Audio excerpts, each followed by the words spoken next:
Hi guys, welcome to This Town Brisbane. Today we go behind the scenes to check out where all the magic happens at Digital 31. Come with me, let's go check it out. Today's episode is slam-packed. We go around town to check out some of the most amazing styles of martial arts in Brisbane and some of the best instructors with Chris. And Nick will take us to the Ladies Football League. Their final series is happening. We'll find out what it takes to get to the final in this American game. So stay with us, you won't want to miss this slam-packed edition.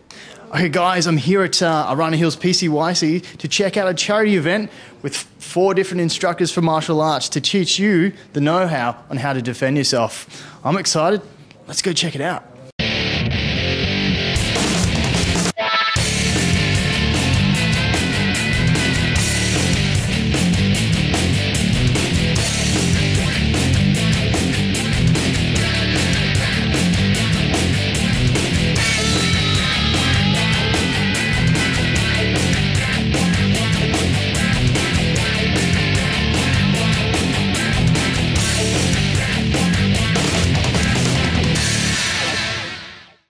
Guys, I'm here with Patrick McCarthy, a legend in the martial arts field.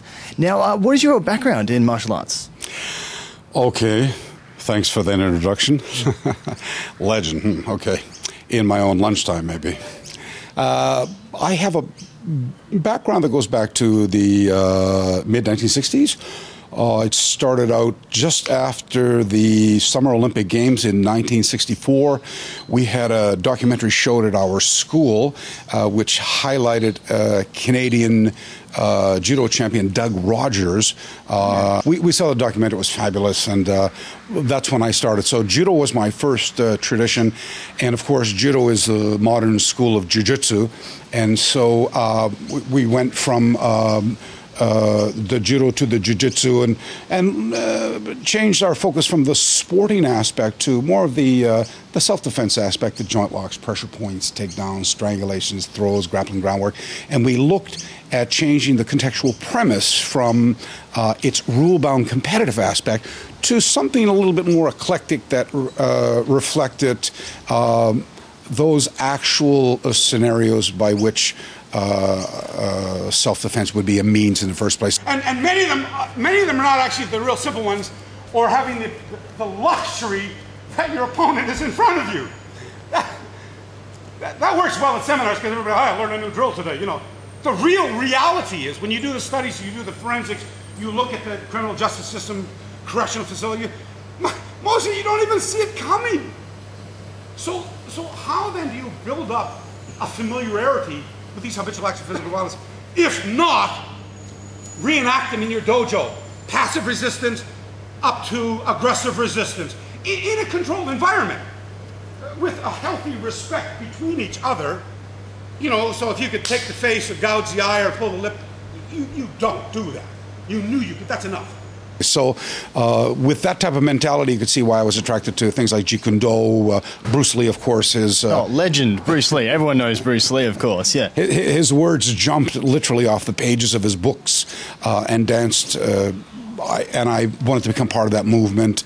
In mid-1985, I went to Japan, settled down, got married to a Japanese girl, brought a family up there, and then in 1995, through the Ministry of Education, I was recruited to come here to Australia to help modulate the country's first undergraduate program for martial arts instruction. Why it hurts is because, not so much because of the pain receptors in the skin, there's a membrane that surrounds the skeletal structure called the periosteum. And like connective tissue, it's saturated with neurofiber, and that's what sends the message up through the back to the hypothalamus, basal ganglia, raphe nuclei. That's where you get that little neurological explosion, okay? And here's what I'm going to do. Watch, when he resists. Now he's grabbing my arm. I'm going to bring it off this way from here. If he had grabbed me around the waist, you know, we could have done a small dance or something. No, I was just kidding. If you grab me around the waist from here, that's good. Then I'll slide into the guillotine from here, come choke him out. And so the styles that you practice yourself and teach in Australia, what are those? Yeah, I come from an Okinawan karate background, and I also enjoyed Japanese swordsmanship for many years. I come from a background called Tenshin Shoden Katori Shinto-ryu. It's a very old family-based sword tradition from Japan. Now, everyone would be thinking swords, they're thinking probably kendo, because they're probably more experienced with all the gear and stuff. But you and I both have a passion that extends beyond the Japanese. And it's like the little joke I sometimes make in the seminars is on the battlefield, styles are not so important as is functionality. So I know that you're a huge Western sword fanatic as well. I think this man actually might know something to do with Western sword fighting. So what is your experience? Can we go there today? Yeah, we can. We can go there. We're going to have some fun on that. I always make the joke on the battlefield. If you were, could you imagine back in the medieval times and you're in the melee and you're fighting back and forth and the axe fighter come up from behind you and you said, "Oh, just a moment. I'm sorry, the axe fighters are down at the other end of the battlefield." You couldn't do that. You just have to be functional and you have to be able to fight irrespective of what the scenario was. And so when we look at what we're doing today, whether it be sword, knife, empty-handed, use of non-lethal force, whatever, it doesn't really matter. I don't like to focus so much upon style per se, as I do upon function and those acts of physical violence by which our tradition would become a means. And by looking at that, then it opens up the door for what I refer to as the toolbox theory. Hey, hear me out. Okay, the toolbox theory is like this. Isn't it better to have the toolbox filled with tools to handle the job and never need them? Then the one day go to a job and say, "Oh my God, I need a hammer." Martial arts of the stapler, guys. You may need to know this one day. Well, I like you. If you're working downtown, like a lot of my students work in security, clubs, law enforcement, military, criminal justice system, correctional facility officers, they're dealing with this stuff all the time. Is there any way people can actually contact you to get in touch to help? Google Patrick McCarthy plus troublemaker. You'll find me. I'm there. Excellent. Thank you, sir. Legend. Thank you a lot. Excellent meeting you. Thank you. Good luck, everybody.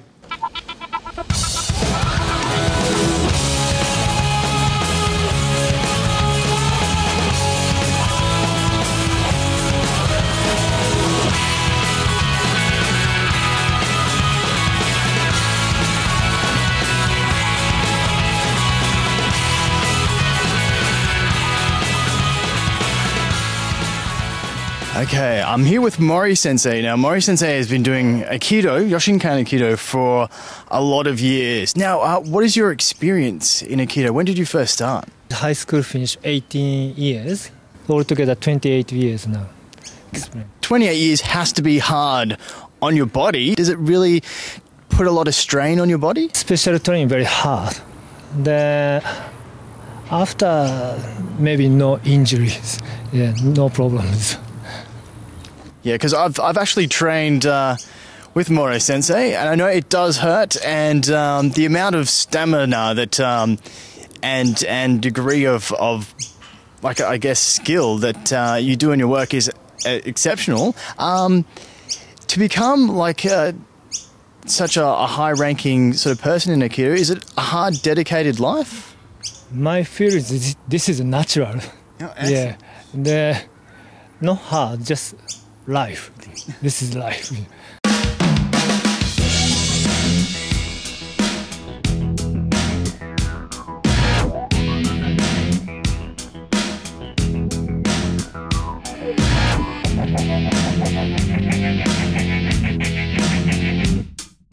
Students, can anyone do Aikido?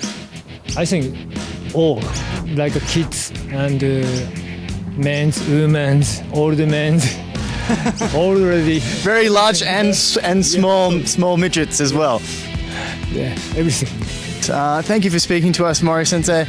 And if you want to actually go and catch Mori and train under him, go check out www.yoshinkan.info and you'll get all the class times and information you need. And once again, thank you again. After the break, our martial arts journey continues with Chris.